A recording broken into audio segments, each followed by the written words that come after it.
Bonjour, me revoilà aujourd'hui pour une nouvelle vidéo et aujourd'hui on va parler Pop-Its. Donc je vous ai déjà fait plusieurs vidéos où je vous montre comment faire une pose Pop-Its simple. Je vous ai même montré des petites astuces pour les débutantes pour éviter de toucher les cuticules. Je vous ai montré également des poses Pop-Its avec reverse, triple reverse. Donc j'ai décidé de passer un petit peu à autre chose et de vous montrer un petit peu comment faire certaines décorations qui peuvent être sympas. Donc aujourd'hui c'est ce que je vais vous montrer, comment faire justement une déco assez sympa dans un Pop-It. C'est parti! Donc on va commencer par bien choisir notre Pop-It. Donc pour vous aider, j'ai mis tous les liens utiles en dessous de la vidéo dans la description pour voir toutes les autres vidéos qui pourraient vous être utiles. Donc on va commencer par poser une fine couche de finition sans résidus.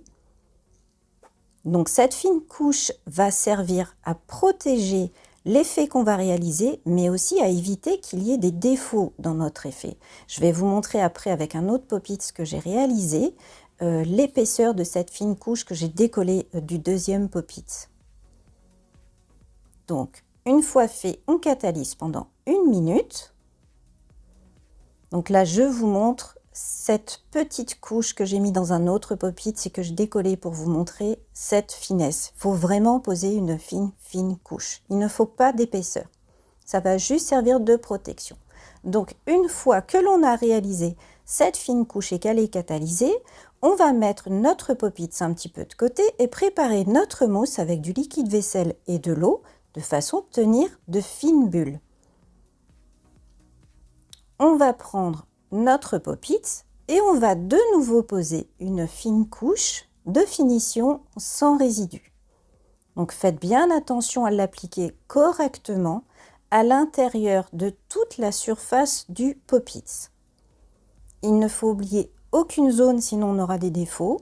Et il faut éviter de mettre trop d'épaisseur, sinon on va avoir des défauts à l'intérieur de la pose Pop-It. Donc sans catalyser, on prend notre effet bulle qu'on pose à l'intérieur. Je dis bien poser, faites attention à ne pas frotter l'intérieur. Juste posez les bulles. Si vous frottez la finition qui n'est pas catalysée, vous aurez des défauts. Donc faites bien attention à poser délicatement vos bulles. Donc voilà ce que ça donne avant de catalyser. Et là, je catalyse de nouveau pendant 1 minute. Donc une fois catalysé, on a à l'intérieur des petits résidus de produits vaisselle. Donc pour les enlever, eh bien, on prend simplement un pinceau, une petite brosse de façon à bien nettoyer l'intérieur. Sinon, on pourrait avoir après des petits soucis avec notre effet. Donc on nettoie bien pour ne plus avoir de résidus de produits vaisselle et on va pouvoir ensuite poser notre pigment. Donc là, pour poser mon pigment, j'utilise simplement un vieux pinceau que je ne peux plus me servir parce que les poils ont vraiment souffert.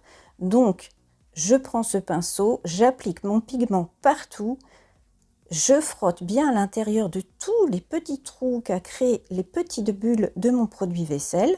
Donc voilà ce que ça donne. On vérifie bien qu'il y en ait dans tous les petits recoins.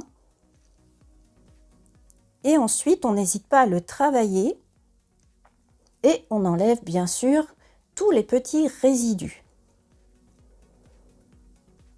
Voilà, on fait bien attention qu'il n'y ait pas de résidus.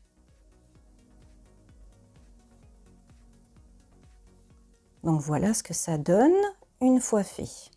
Je vais ensuite prendre un acrygel clear puisque là c'est simplement une démo. Donc je vais réaliser ce Pop-It de façon tout simplement à la fin à le mettre dans mes présentoirs. Donc je vais simplement travailler mon acrygel avec mon pinceau à l'intérieur du Pop-It de façon à avoir une fine couche sur tout son intérieur jusqu'au bout de l'ongle.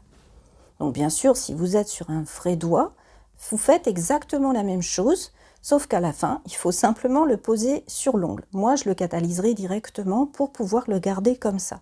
Mais je vous montrerai avec un autre Pop-It ce que j'ai préparé sur mon doigt, ce que ça donnerait, vite fait. Voilà, donc je l'étire bien. Faites bien attention en étirant à ne pas abîmer l'effet que vous avez fait en dessous. Donc voilà, je vérifie qu'il n'y ait pas de petits défauts. Je vais mettre à catalyser et pendant ce temps, je vous montre ici le deuxième que j'ai préparé, à quoi il ressemble et comment je l'aurais posé. En fait, au moment de la crigelle, je l'aurais posé directement sur mon doigt. J'aurais juste eu les petites finitions à faire avec ma lime. Donc dans un cas comme dans un autre, on catalyse pendant 2 minutes. Donc moi, vu que c'est pour le garder en présentation, je vais mettre à l'intérieur une couche de finition sans résidus de façon à ce qu'il garde bien son brillant et qu'il ne s'abîme pas à l'intérieur de mes présentoirs.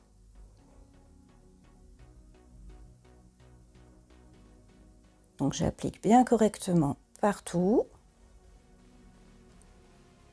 Une fois que c'est fait, eh bien je catalyse pendant 1 minute. Donc ensuite, eh bien, on enlève simplement notre moule Pop-Its pour pouvoir faire nos finitions, qu'on soit sur un ongle ou que ce soit ici pour garder sur des présentoirs. Voilà ce que ça donne. Et on passe notre petit coup de lime sur tous les petits défauts qu'on a sur le contour. Donc là, ça va être tout simplement au niveau de nos deux latérales, de notre bord libre et de la petite zone cutie. Donc ça, c'est une pose en fait qu'il faut vraiment bien réussir, il faut bien maîtriser le Pop-Its et la pose au niveau des cuticules, parce que si on a trop de limage à faire, forcément, on enlèverait notre effet bulle. Après, bien sûr, vous pourriez très bien vous amuser à faire ce genre d'effet juste au niveau, par exemple, d'une French reverse et mettre un cover au niveau des cuticules de façon à ne pas avoir ce problème-là. Là, vous avez justement la vidéo pour pouvoir après vous amuser et faire plein d'idées de poses avec cet effet bulle. Donc voilà, mon petit coup de lime pour pouvoir le garder dans mes présentoirs. J'en ferai d'autres de d'autres couleurs. Et le voilà d'un petit peu plus près pour que vous voyez bien le joli effet qu'on a à la fin. Donc moi, j'aime beaucoup. Voilà, c'est fini. J'espère que cette vidéo vous aura plu. Bien sûr, si vous avez des questions comme toujours, posez-les en commentaire, j'y répondrai dès que possible. Si vous avez aimé, n'hésitez pas à liker et partager pour m'encourager. Comme toujours, vous retrouvez les produits en dessous de la vidéo dans la description. Et pour me suivre, il suffit de s'abonner et de cliquer sur la petite cloche de façon à recevoir une notification pour chacune de mes vidéos. Et je vous dis, comme toujours à tous, à bientôt pour une nouvelle vidéo. Au revoir.